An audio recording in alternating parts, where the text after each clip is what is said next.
ఏపీకి కేంద్రం good news చెప్పింది. నియోజకవర్గాల పునర్విభజనపై సంకేతాలు పంపింది. 2029 ఎన్నికల నాటికి నియోజకవర్గాల సంఖ్య పెరిగే అవకాశం ఉంది. పునర్విభజనకు సంబంధించి బిల్లును పార్లమెంట్లో పెట్టేందుకు కేంద్ర ప్రభుత్వం సన్నాహాలు ప్రారంభించినట్లు తెలుస్తోంది.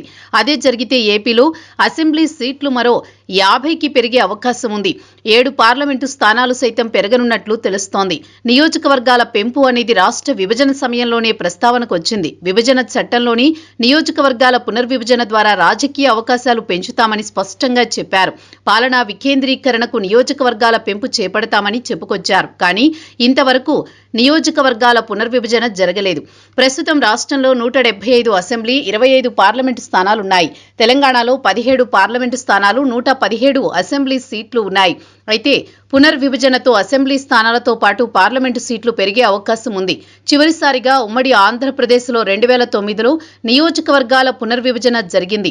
అప్పట్లో అధికార పార్టీకి అనుకూలంగా ఈ ప్రక్రియ జరిగింది అనేది ఒక విశ్లేషణ. 2004లో రాజశేఖర్ రెడ్డి నేతృత్వంలో కాంగ్రెస్ పార్టీ అధికారంలోకి వచ్చింది. అయితే అప్పట్లో తెలుగుదేశం కూడా బలంగా ఉంది. నియోజకవర్గాల పునర్విభజనతో టీడీపీకి బలమైన స్థానాలను విభజించి బలపరిచారు అన్నది ఒక ఆరోపణ. ఇప్పుడు కూడా టీడీపీ కూటమి రాష్ట్రంలో ఉంది. కేంద్రంలో టీడీపీ బలమైన భాగస్వామ్య పక్షంగా ఉంది. ఇప్పుడుగానే నియోజకవర్గాల పునర్విభజన జరిగితే మాత్రం వైఎస్ఆర్ కాంగ్రెస్ పార్టీ బలమైన నియోజకవర్గాలు తారుమారయ్యే ఛాన్స్ కనిపిస్తోంది. మొన్నటి ఎన్నికల్లో జనసేన 21, బీజేపీ 10, మిగిలిన స్థానాల్లో టీడీపీ పోటీ చేసింది. అయితే 164 సీట్లలో కూటమి గెలిచింది. పొత్తులో భాగంగా 50 మంది నేతలు తమ సీట్లను త్యాగం చేశారు. టీడీపీలో ఇటువంటి వారి సంఖ్య అధికంగా ఉంది.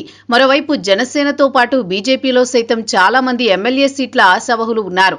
ఎన్నికలకు ముందు తరువాత వైఎస్ఆర్ కాంగ్రెస్ పార్టీ నుంచి టీడీపీ కూటమిలో చాలా మంది నేతలు చేరారు. ఇప్పుడు వారందరికీ రాజకీయ అవకాశాలు కల్పించడం అనేది కష్టం. ఇటువంటి సమయంలో నియోజకవర్గాల పునర్విభజన ద్వారా 50 అసెంబ్లీ స్థానాలు, 7 పార్లమెంటు సీట్లు పెరిగితే మాత్రం కూటమికి ప్లస్గా మారుతుంది.